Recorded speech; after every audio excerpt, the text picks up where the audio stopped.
Hello, my name is Shaquana Reese, and recently our professor asked us to explain what we felt the future of education looked like.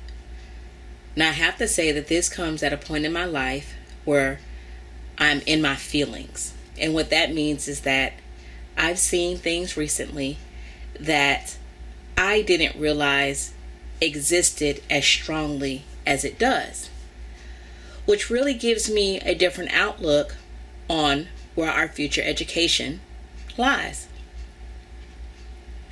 Well, what does that mean? Well, we have very many schools that are making gains and making increases in their AYP and their FSA and any other acronym that we would like to use that shows that these schools are having growth. Here in Pinellas County particularly, we have 5 failing schools that are all elementary schools. Now, it doesn't typically mention our middle schools or our high schools, but this is what I'm noticing. Our middle school kids and our high school students don't receive the same, in elementary school, they have so much guidance, they have so many people helping them, they have tutors, they have all hands in. Now, I'm not a middle school teacher and I'm not a high school teacher, so if I'm wrong, let me know. But what I am noticing as an elementary school teacher is that once my elementary school students, not the ones I currently have, but even some of them, but especially the students that I've had maybe 5-6 years ago that came from one of those failing schools, it's heart-wrenching to me to see and to sit back and actually look at their Facebook pages and see what's really happening. It's an eye-opener for me. They're not in school. And if they're in school, they're fighting. Education is a path that really should be for everyone. But there's so many changes that's going on in different environments and different neighborhoods that our students are not actually able to enjoy the true nature of education. So when I think about where is education going,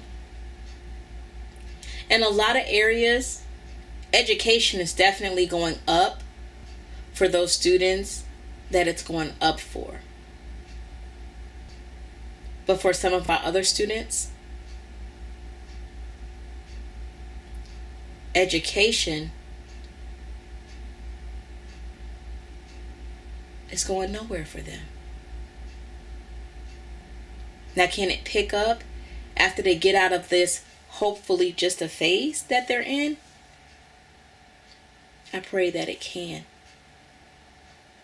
Will I do everything that I can continuously to help those changes be made in their education? I will. Can I fight this battle by myself?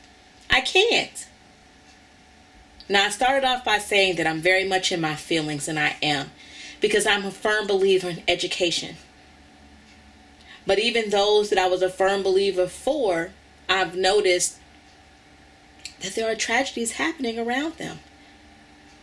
Does it mean that they're not educated or that they can't be educated? No, that is not what this means. But does this mean as a teacher or as somebody that my job is more than just being a teacher or somebody? I started off by saying that I was in my feelings because I've seen these tragedies happen month after month after month after month until a tragedy hit close to home. I interact with students just like you do as a teacher on a daily basis. I interact with these students not just as a teacher, but as a mentor, as a football coach, as my husband being a football coach, as being part of the community. And tragedy continues to strike. So in order for education to have a future, some things have to change. Where do we start? Where do we go? Does education have a future? Education does have a future. We have to want the future. We have to know that there is a future. We have to instill in these children that there is a future.